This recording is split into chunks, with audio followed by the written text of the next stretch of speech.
Good morning and welcome, friends. This particular lodge, our DC lodge, meets at 11 a.m. every Sunday morning for the presentation of a particular topic by a student, followed by a discussion session. On the first and the third Sundays of the month, we have a study class following our meeting at 11 a.m. The Theosophical movement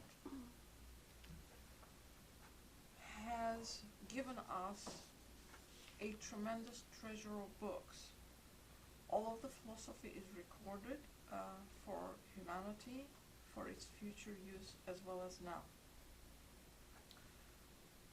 In the books, the principles of man,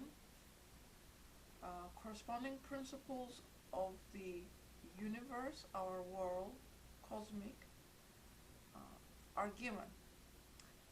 The three fundamentals essentially state that deity is omniscient, present everywhere in everything. Cycles under karma and reincarnation bring about tremendous change in human nature, elevating it towards perfectibility.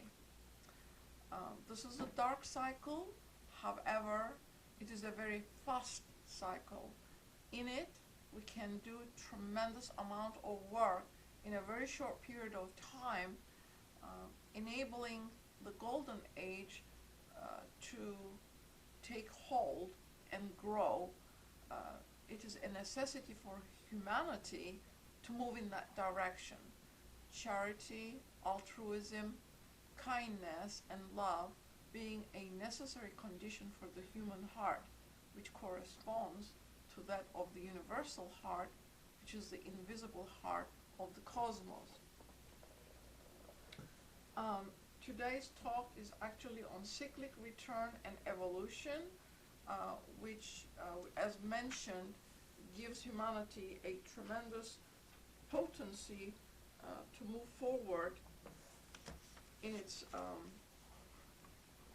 evolutionary process with karma and reincarnation. And the third fundamental, of course, is consciousness. Theosophy does not consider anything unconscious, does not distinguish between the stone, plant, animal, and man, in the sense that the potency in the stone is there, but it is dormant.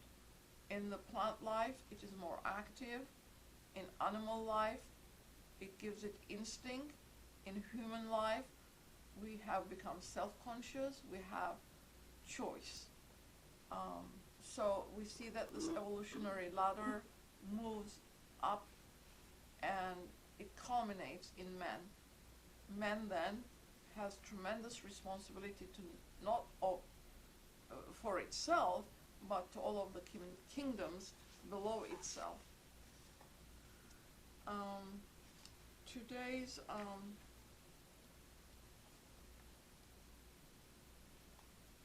reading comes from the quotation books of HPB, Judge, and RC. Today being the 13th of December, the forces of nature do not exist of themselves. There never was a force of any kind that was not the result of intelligent action.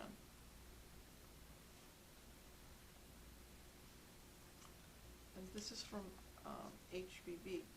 Individuals in every age have more or less clearly apprehended the theosophical doctrines and wrought them into the fabric of their lives.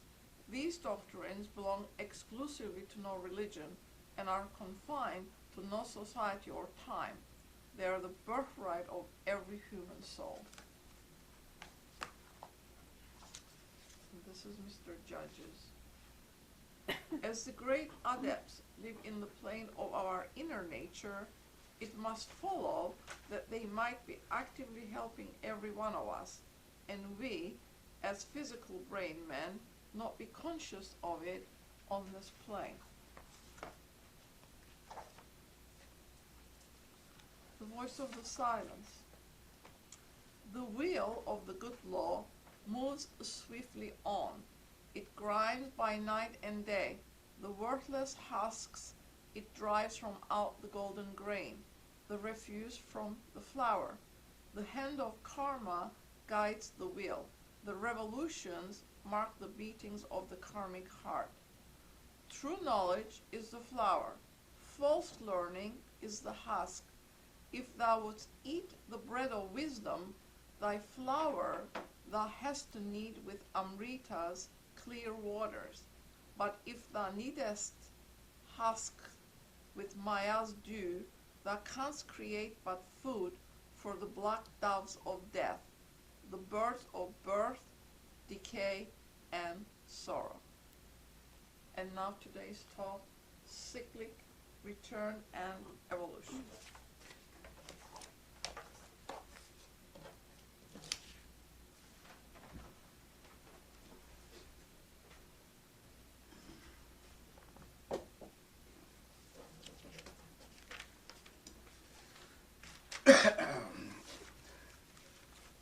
Morning all, friends, welcome. Just looking around, we see that there are no new faces here, and we all, from the previous talks on cycles, pretty much have an idea of what a cycle is. And but we're going to focus here pretty much before we get into, there's another word that goes in this title here, return of impressions and evolution. So we have Regina, right? Yeah. Yeah. I don't know how much you've read or how much you're familiar with the Theosophical concept of evolution. So we're going to mention just a few factors associated with evolution from a theosophical perspective, and wind down and just show how these cycles refer to the individual. These broad universal cycles, and then we narrow them down. We hear this student, anyway, we start with universals or deductive reasoning and go down to inductive. So that's the idea here. But science view, why are we here? You know, what's the purpose of us being here? Science may say, well, it was just a fortuitous chance, fortuitous combination of atoms, and boom, you have life. And there might be some design to it. I'm certain, surely by now, they see that all these laws, that there is some kind of intelligence behind these laws. But now, what is this intelligence? They don't want to acquiesce and say what the priests are saying. It's the whim and mercy of some God, like that. But they still have that conflict. Whereas religions or the priests might say that, why? Well, we're here to serve God, or whatever reasons they have in their infinite wisdom. Well, I might not say infinite, but in their wisdom and mercy, where we're His creatures and He's the creator. Once again, science is still grappling with the problem. They are changing constantly, year by year by year, as to why we're here and what's our purpose. Well, if you look at the theosophical explanation for why we are here, Mr. Judge, I believe it was Mr. Judge, in some of his writings, states that what then is the universe for, and what the final purpose is man, the immortal thinker, here in evolution. In other words, the great aim is to reach self-consciousness, to become the perfected being that we are capable of becoming. And if you start at the bottom or at the top, you have an outrush, an outpouring. This law of periodicity manifests itself, and there's this outpouring of infinite number of beings on all levels, all grades. Okay, now that comes out of that huge death of beingness. And then, therefore, you have manifestation, condition existing, beings, okay? And taken together, it could be the great being, but they're all beings, okay? And coming from this, out of this absoluteness, okay? And it's their journey. It's referred to in Theosophy as the eternal pilgrimage of these beings. You know, there are specific names to which we can refer to them in theosophical parlance, monads, etc., but we don't want to go too far because that in itself is a very difficult subject that needs time to really go into what the monad is and what the monad is all about. Anyway, so it's this third fundamental that the former student just referred to, that, well, several things here. Patanjali, we're familiar with Patanjali, he says that the universe exists for the sake of the soul, meaning that this is our playground, the universe. We're here for soul evolution and development, and we're all under law. Everything is under law. Okay? Even the law itself is under law. You know, it comes forth, and inherent in the law is to return. So that would be the greatest cycle, and also law with it. So get in mind that there's cycles, there's law, and then there's beings, millions and millions. The number is untold. You can't put a number on it. Okay, and the universe unfolds. There's a sevenfold evolution. There's a universal plan, in other words. There's an involution of spirit, and then there's an evolution of matter, okay? And these beings, they go down into matter and ascend back to spirit. So that's the huge cycle of return, broadly speaking, on a universal level, okay? Now, but we're going to narrow that down to our little planet, our little individual selves here on this planet, right? Now, it's been stated in theosophical literature that evolution from a theosophical point of view is threefold. There's the physical evolution, there's the mental evolution or the monastic evolution, and then there's the monadic or the spiritual evolution. Okay? So just to highlight a few of those before moving forward. Physical science gives man coming from, you know, the anthropoid ape or some of his ancestors. And science, once again, states that we got here because of the whim of God, his divine fiat. Theosophy states that, well, how should we put it? Man in the physical form, that's just one aspect. And that physical form, that was coming from the highest going down to the lowest. You know, the lowest, let's say, is the physical, okay? Before man becomes physical, a physical thing that you can see, there's the astral man, okay? And that took the astral world took 300 million years to evolve, right? And we have an astral body. Are you familiar with that idea? Okay. So the astral body is the mold or the design for the physical body. And what are some of the characteristics of the astral body itself? It states right here that it's made of a fine texture of matter, electrical and magnetic in essence, evolved through a vast period of evolution, more refined than the physical. Great tensile strength, elastic, flexible, and may be extended to a considerable distance. Normally not separate from the physical, but is incorporated in it, mango fibers, and sustains it. Possesses real organs of sense, sight, hearing, smell, or touch. Possesses a complete system of nerves and arteries for conveyance of astral fluid. In the astral man remains impressions of every event, however remote or insignificant. The inner man, being a complete person, is able to act with or without coordination with the physical. So that's the inner man, the personal man that we refer to. Some people may know it as the design body or the ethereal, the phantom, the doppelganger, the apparition, ghost, and all these things. That's what's going on before this flesh hardens. Okay? Now,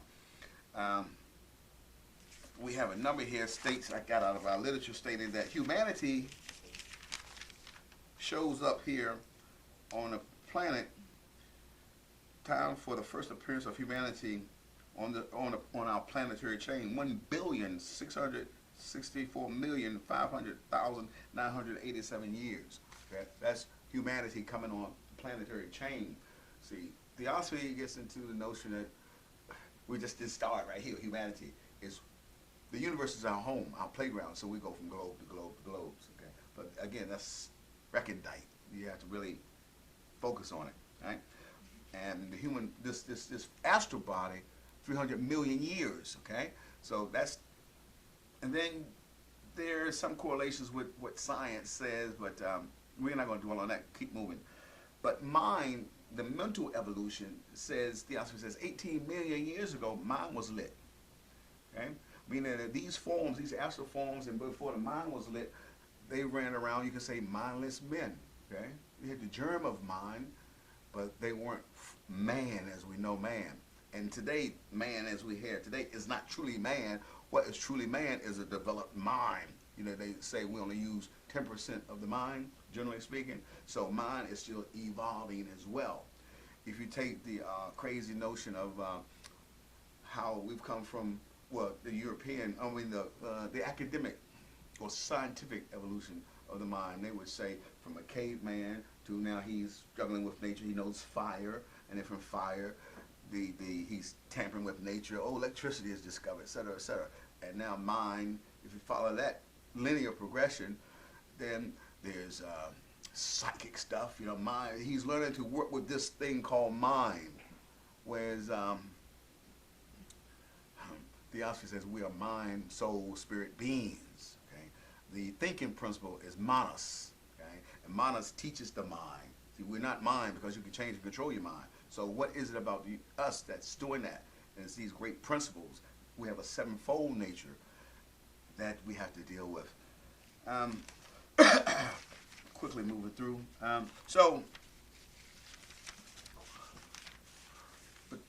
Again, Patanjali, getting back to the focus, he says, for the sake of the soul alone, the universe exists. So that's why we're here, in a sense. That's our purpose. Okay, our purpose is to know who we are and to evolve into that. Okay, it says in the Ocean of Theosophy, Mr. Judge states that the soul, it is to arrive at the true greatness and to become great as a moral power, or to reach Mahatmaship. The word Mahatma meaning great soul. The object of these mighty waves of psychic evolution is the production of perfect man, evolution of the soul, in other words. Okay, so that is pretty much our purpose.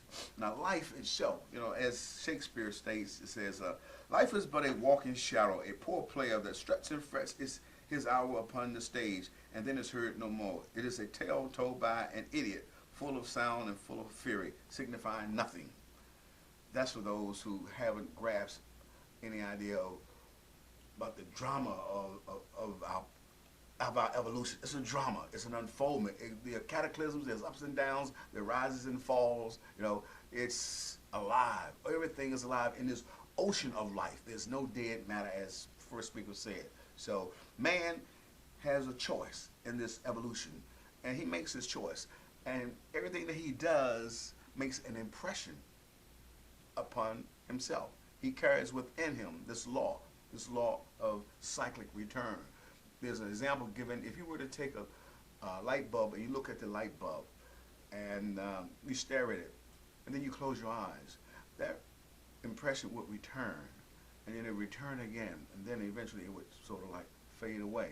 So these impressions of things that we've done throughout lifetimes and our lifetime as well, there's this return. And the example is given like how some people get the blues or become despondent or depressed, whatever, okay?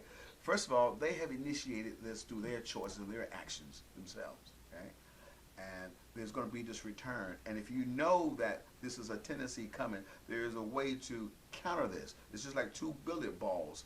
They're coming in the same direction. You have to set up a counter effect, you know, and when they come, they hit one another and it goes off. Whereas if there's nothing set up, that return or that despondency will come and continue on and reach the individual and thus affect the individual. So it's a question of consciously determining that you won't be affected by this impression that's coming back. Okay, you know, you have this is more like on the psychological side of your nature. We know about physical cycles as well, right? Hunger, sleep, biological cycles and stuff like that. But on a mental plane, you have the capability of affecting these cycles that affect the human soul. And this is one way of doing it. Setting up, if there's sadness, envision yourself as being joyous or helping some other person to become happy. And it outweighs, in other words, the positive outweighs the negative. And that's one means of sort of like overcoming this individual cycle, okay? And then this, we carry within us these impressions, meaning that civilizations may rise and fall, books recorded, activities of the individuals, but if the books were destroyed, where are those activities recorded? They're recorded inside the individual. And so when the atmosphere is right, let's say if Atlantis goes down and America comes up, and we didn't have any means, but they would come out when the environment is right.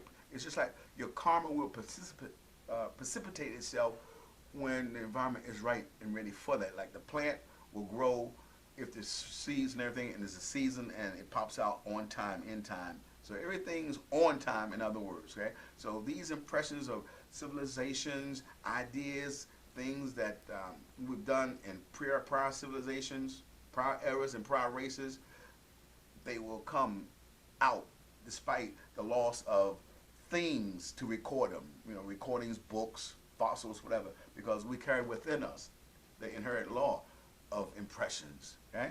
So that's a bit. We spoke of physical evolution, meaning that the body hasn't always been as we see it now. There was a time when the forms that we occupy were very ethereal.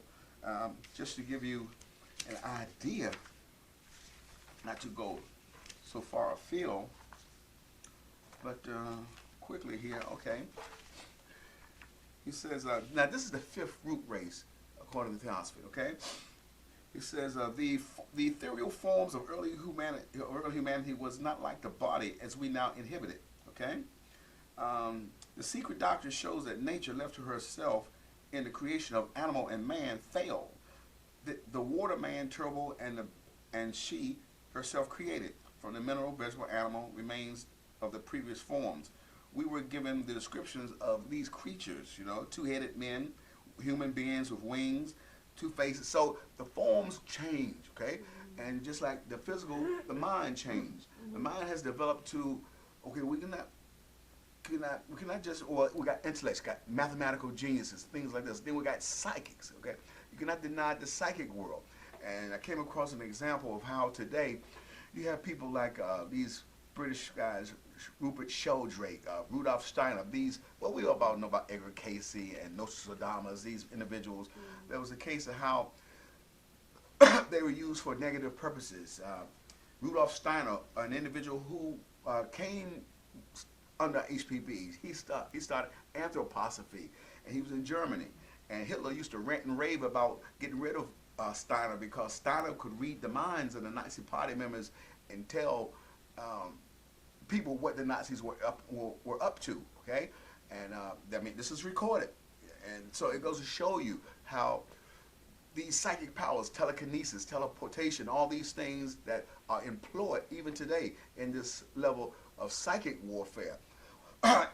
Tesla, the guy who's coming up, they have a car name for Tesla now, but he's on record as being one of these individuals who were here, came forward with, I think, not the AC, but the DC, you know, current, electric current. So the development of these psychic powers are known by people. It's just the average person only hears of ESP, extrasensory perception, but you have individuals who are actually applying them today, every day.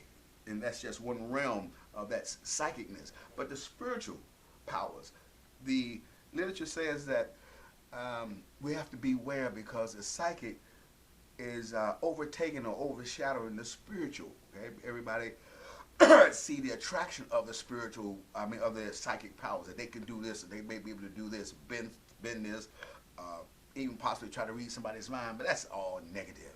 If you're not purified and ready for the spiritual powers that the geniuses of Jesus, Buddha, Muhammad, and those individuals, those adepts by the thousands who have been here and who are here, you know, then we'll go the other way, pretty much. And what is a spiritual power? the power to think, first of all. The power to think. The power of imagination, willpower, those powers, but there's this struggle. These impressions that have been made by us in our daily lives that we have to overcome. It's a war. You know, the kingdom of heaven is taken by violence, you know. It's not just given to you. You know, you just don't throw your pearls to swine, as Jesus said, okay?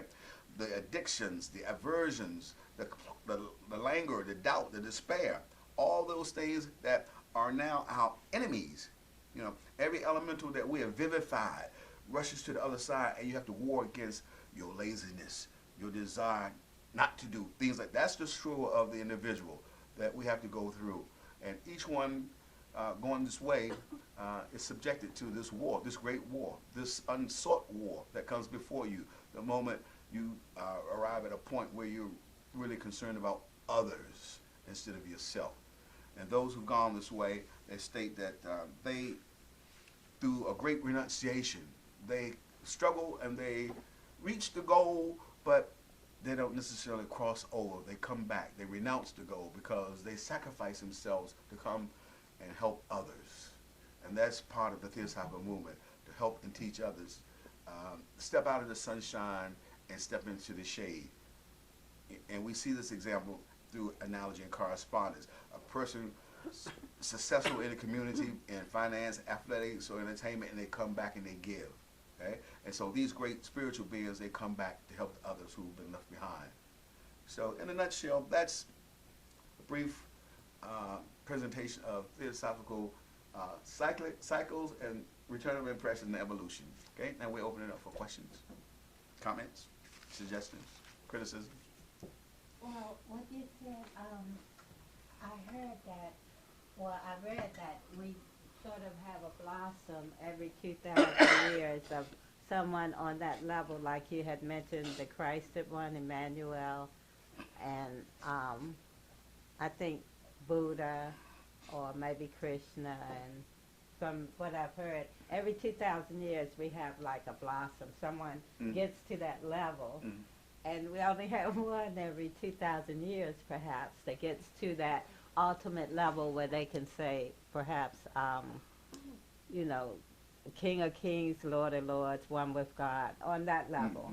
So essentially your comment is that we have, you've heard or read or been told that there is a 2,000-year cycle where we usually have one blossom come forth. They have blossomed, meaning one that blossom. someone, I mean, one of these like, teachers, like a great teacher, come or to share. Yeah. Yeah. Okay. Well, there's cycles within cycles. Now you can start with. We are aware of a 100-year cycle. Okay. You have to be familiar with the Great Theosophical series. There is within that a timeline where beings were sent from these fraternities of perfected beings every 100 years, the latter part of each century, and it can be traced back. Yeah. And she was sent, okay, and that's on that 100-year cycle. Tsongkhapa, he started it. He was out of Tibet, you know, and they started this cyclic impulse to send out. And then you can even look in the Gita, where Krishna states that. I can paraphrase it, but he incarnates for the preservation of the just and destruction of the wicked. So that's that cycle again. Yeah. And then the Mahatmas themselves, they cannot change the cycle because karma runs its course. They can alter a little bit, but the cycles must run their course. And then they're in tune with these cycles. It's just like when you are in a car and you're trying to cross the highway. Well, if you're patient, everything is cyclic. There's going to be a time when there's going to be a little gap and you can go through.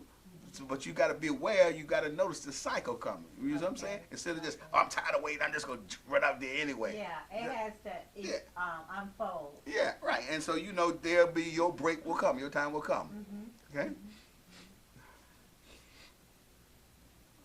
Question. You mentioned that HPV came in that 100-year cycle. And she is the messenger of the masters. It's her title, if you will. Why is it that the masters just don't come before us all the time? Do they exist on this world, in this world? It's stated from this student's understanding, no, they don't. They can come and be in the world at will anytime they want. And there was a time when they were. This is a dark age, and the emanations are so polluted and poisoned that they don't.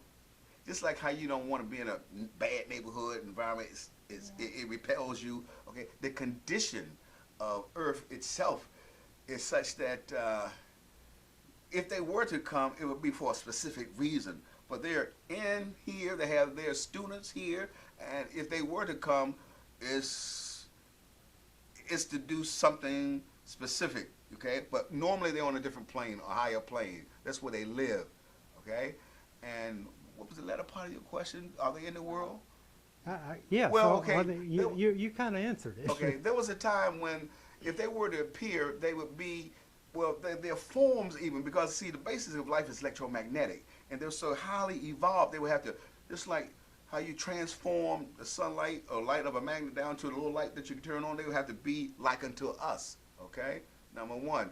And they would have to be, the magnetism has to be so clear that you draw them back, just like there are beings who have left this sphere, but if the spirituality or the spiritual condition is such that you can pull them back, and then they won't appear as gods or devils, because if they were to do something, it's just like Jesus walked around. He's just a man, but he's an advanced man, but he heals the sick and stuff like that. And if you didn't know the philosophy, they could be worshipped as gods or devils. People would be afraid of them. So that's another reasons why they are not among us unawares, but they're here, but they're here, I say. So this messenger was sent in the 100-year cycle to the world, if I understand it correctly, to deliver what's now in the Isis Unveiled, what's in the Secret Doctrine, and what we're talking about today. The eternal verities, it hasn't changed. Kim, then Tunja has her. So just to understand what you're saying, so you're saying that they have to have like a vibrational match in order to be back on this plane. They just can't randomly. It has to be a match, not just, oh, I'm gonna get you, I need to teach you something, but it has to be vibrational. Like it's like it has to be. You have to be in tune. Yeah. Yeah. Well, like a tune-up. You tune up your car. Yeah. Yeah. you pretty much, you can say that, use that word vibration, because if they were to come in like that, it would probably be disruptive. Because if you've read some of the literature, when a great being is born, there's usually on the surface of the earth or in the earth's atmosphere a cataclysm of sort. The electromagnetic, I don't know if you've seen that movie, The Terminators, As Above, So Below, but when they come in, there's always lightning and stuff like that. Okay, they're so attuned with the oneness of everything, It's one huge organic sphere, and they can disrupt through that energy, all right? But more pointedly to your question, yes, they have the people that they work with. It's just like you're a teacher, so you're not going to work with somebody who's just an arrogant teacher, a student, and not be in tune with what you're trying to teach them. So they themselves, on a higher level, you have to be in tune with their philosophy, living their life and living the philosophy. Okay? Pretty much. Yes and no. Tuesday? Yeah, I just wanted to say that they consider the atmosphere of the earth nephetic. I think that's the word HPV uses. HPV did not just come for the 100-year cycle. She also came for the 5,000-year cycle of Krishna's death, because the first 5,000 years of Kali Yuga has been expended. She also came for the Aquarian age, because we moved from Pisces into Aquarius. So we are in a new age, and the literature says that the vibratory rate is increasing for men on Earth, that it's becoming faster and faster, whatever that means. This student does not know. Yeah, go ahead. Speaking of what she said about the vibration, I also heard the masters are of a higher vibration than we are, and it would be uncomfortable. They would have to lower their vibration, or we would have to try to raise our vibration, because we wouldn't be comfortable in their vibration. They have a higher vibration, but we can evoke the higher masters like El Moye, Lantos, Paul the Venetian, Hilaron, Lady Nada, Saint Germain. We can evoke them and to ask them to fill our chalice or our heart with the wisdom and the knowledge that they have, and that way we can have them close in our life by evoking them. But on a physical level, I think that their vibration is too high. Mm-hmm. And I think that they also are here to look over and serve mankind, and really to help us. And if we want to tune into them and ask them, like we're asking the universe to help us, or we're asking that law, that intelligence behind all things that are created, we can always, I believe, have the power to ask and receive some things. Mm-hmm. Well, you got a lot of stuff to fill in there, okay? Mm-hmm. When you say invoke them. Yeah, by asking.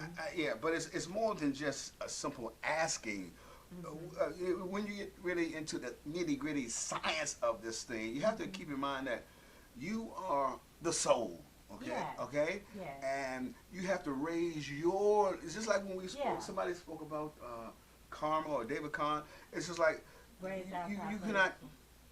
They don't come down to you. You got to go up to them. You got to raise your level of But vibration. I mean, they help us along, because if we're down here and they're up there, we don't maybe know how to get up there, and they maybe assist us. Well, If yeah, our through, heart is open. right. Through the heart is open. Through the living, it is through the heart doctrine to begin with.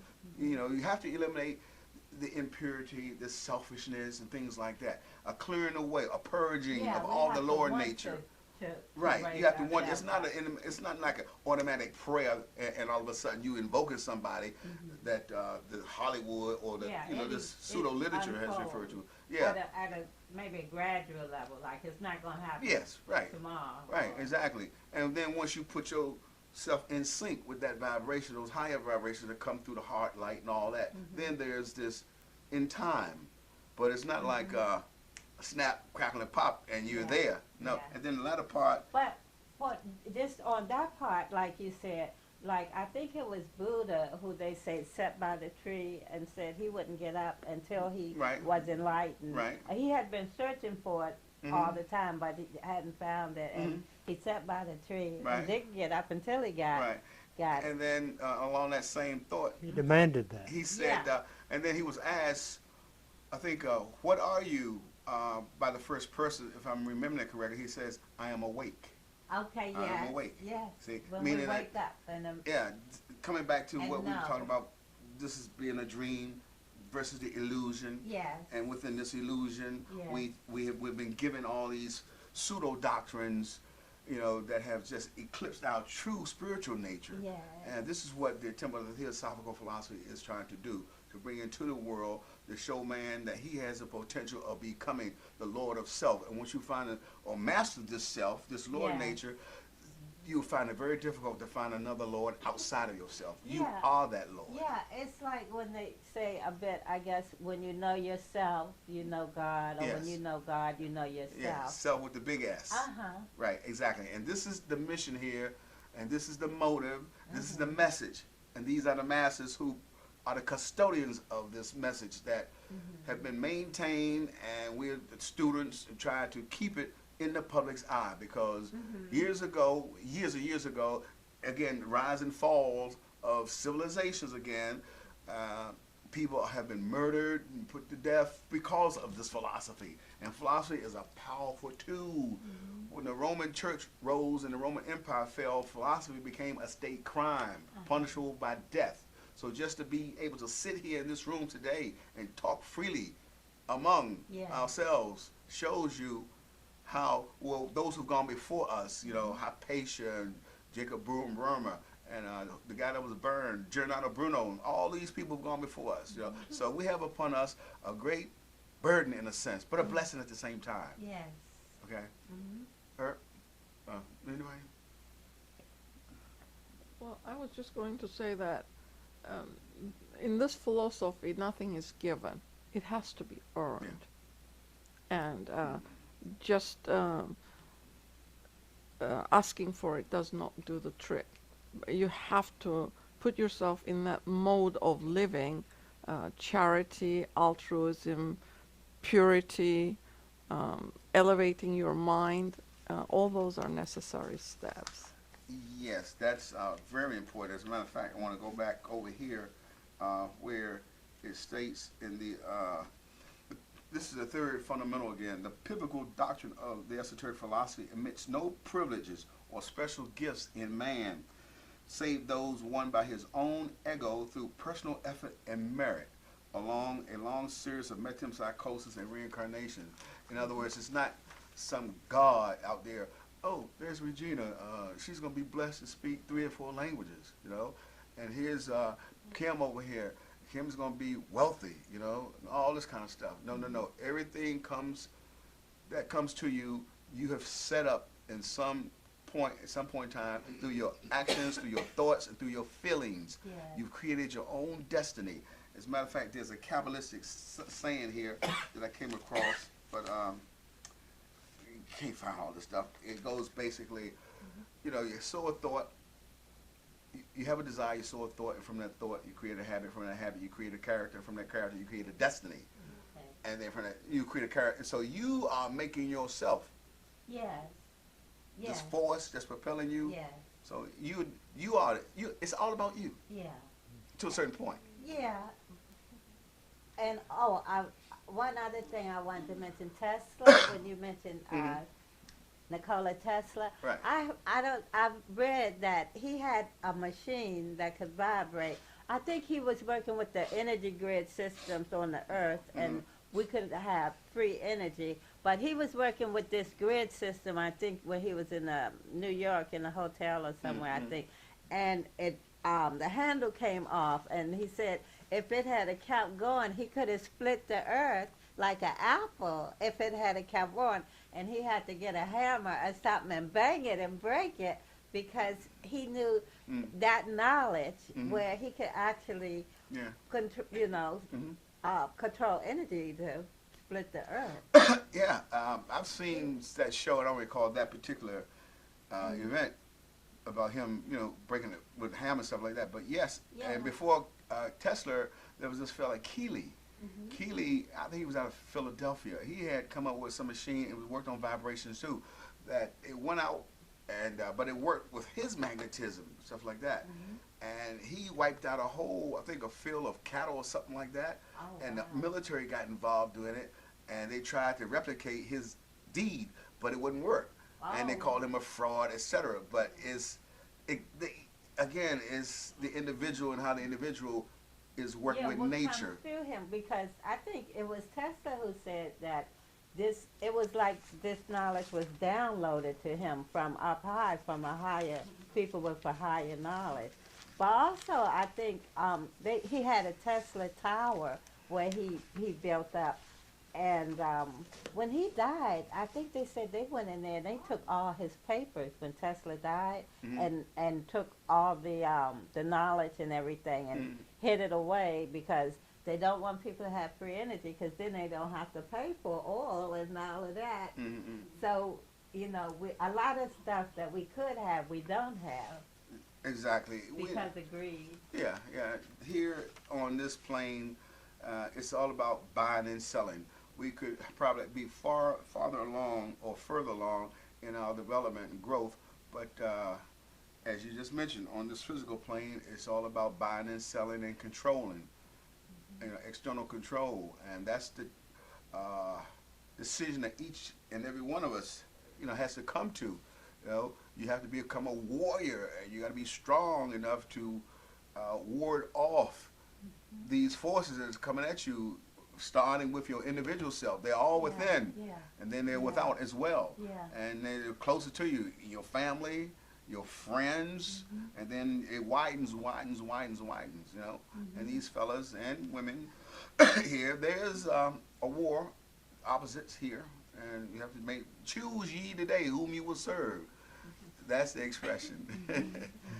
Okay. Well, you mentioned in your pretty neat lineup thought being early on.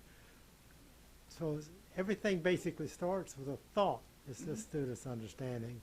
And it's the individual thought, which evolves into the community thought, the national thought, the global thought, and that's got a lot of power.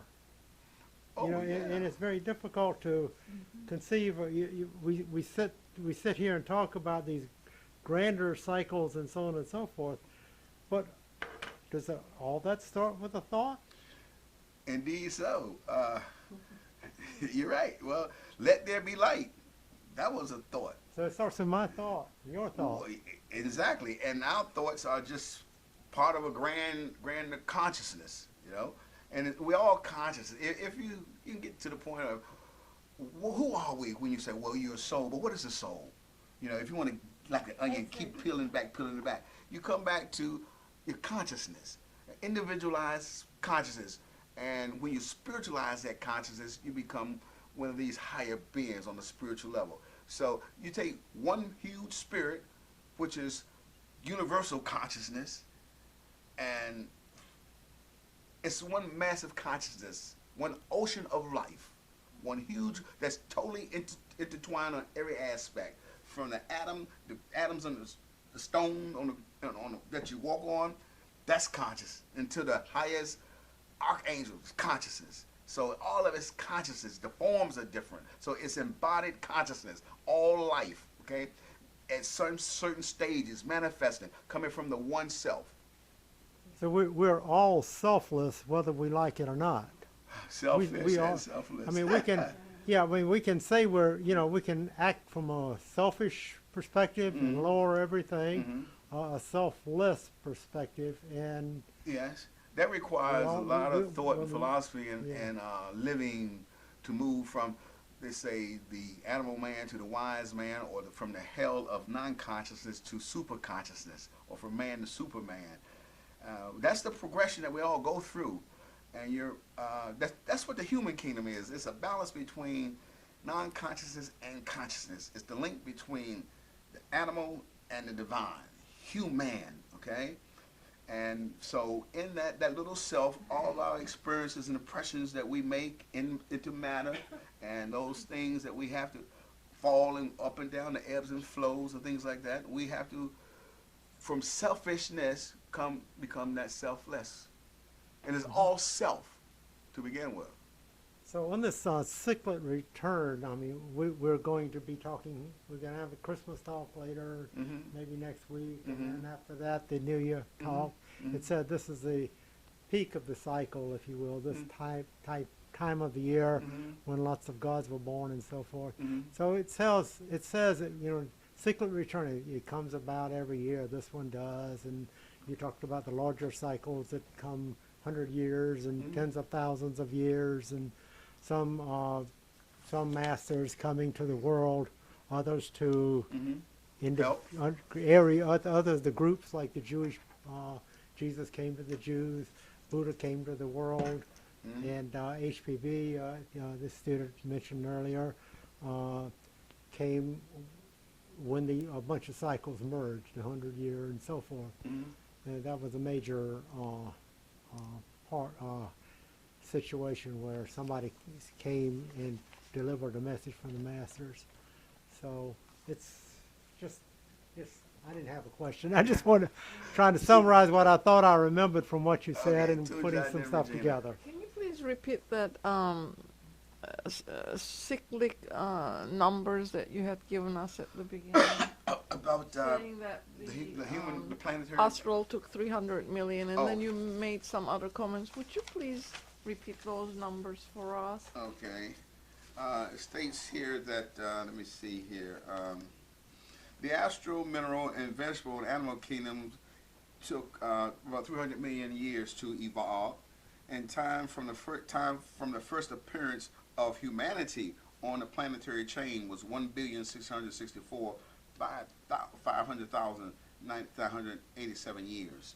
So basically more than about 1.5 billion years. Yeah. Right. Thank you. Okay. Let me see. Now, there is this little thing that I did jot down. It states that it is impossible to employ spiritual forces if there is the slightest tinge of selfishness remaining in the operator. And what happens there, unless the intention is entirely unalloyed, the spiritual will transfers itself into psychic action on the astral plane, and dire results may be produced.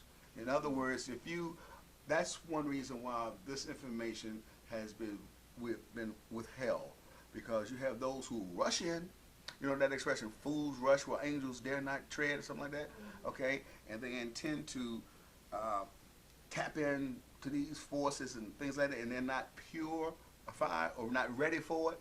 And that's why they state that the custodians of this wisdom and these abilities, they keep them from you to prevent you from hurting or harming yourself.